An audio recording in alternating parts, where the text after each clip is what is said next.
Good evening. The word of the day is valve. If you live anywhere in the southeastern United States, I'm sure you've heard about the Colonial Pipeline. Well, it reminded me of something that happened a few years ago. For a long time, I was a member of the Beth-Ware Progressive Club, and we had the Beth-Ware Community Fair.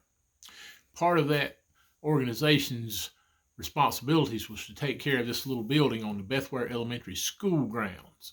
Our fair was held on the school grounds every year, and there was a building that was left there from its days as a high school that was called the Beth-Ware Progressive Club building. Well, one time we had to do some work on the water system, and we had to figure out how to cut the water off to the building to do that work. We tried for quite a while to figure out where to cut the water off, and finally somebody said we need to call so-and-so. He worked in the maintenance system for Kings Mountain District Schools for many, many, many years. When we got a hold of him, he said, "Oh, yeah."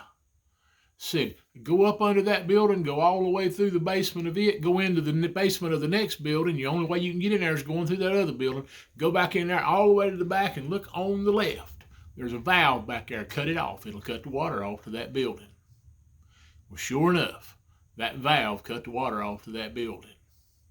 Now, I tell you that story because I believe that somehow, some way, somewhere, there ought to be some folks that can figure out how to send liquid through a pipeline without a computer.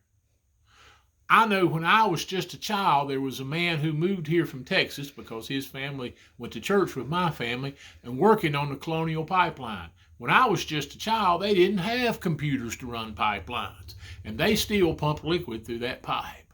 So somewhere, somehow, there's a valve somebody could have turned and let that gas flow, and everybody wouldn't be having such a time finding gas the last few days.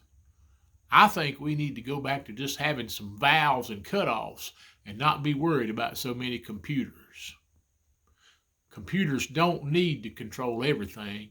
People need to remember how to turn a valve off and on once in a while, and that way we'd have had a great day the last few days instead of all this trouble we've had.